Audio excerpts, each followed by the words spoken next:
of the plane, there appears to be something attached, and just as it hits the building, there's a flash. Let's take another look in super slow motion.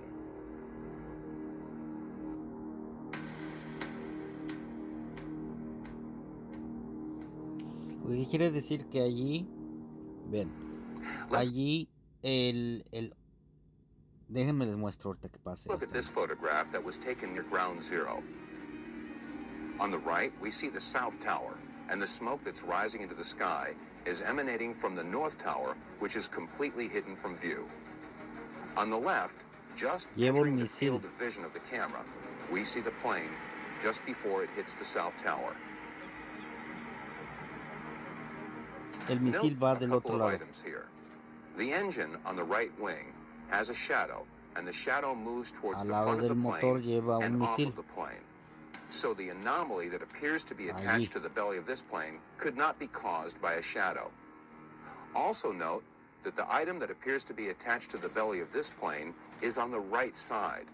This plane has something that is not symmetrical on the bottom of the plane. Y es diferente al un avión comercial.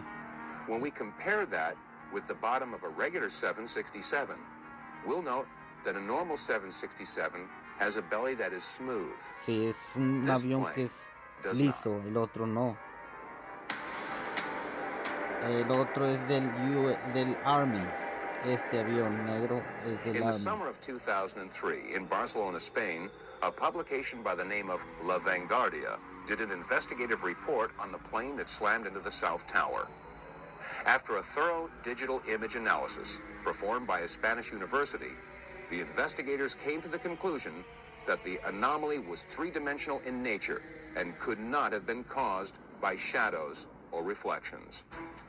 Question: is it outside the realm of possibilities that an object of this size and shape could be attached to the belly of a plane of this type?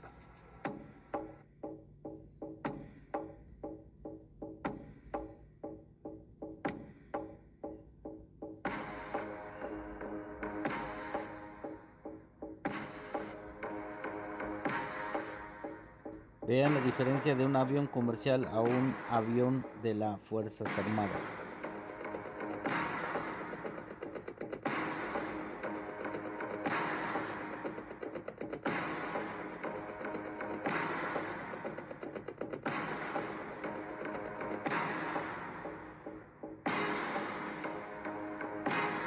He ahí el avión realmente el que chocó.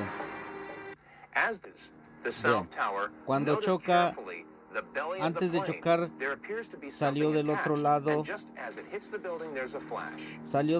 el misil, vean. Allí, vean, ya salió del otro lado el misil, ¿vieron? Todavía no llegaba el avión a chocar bien, a atravesar ni siquiera la mitad de la nave, y ya del otro lado salió. Bueno, critiquen ahí, díganme qué piensan sobre eso.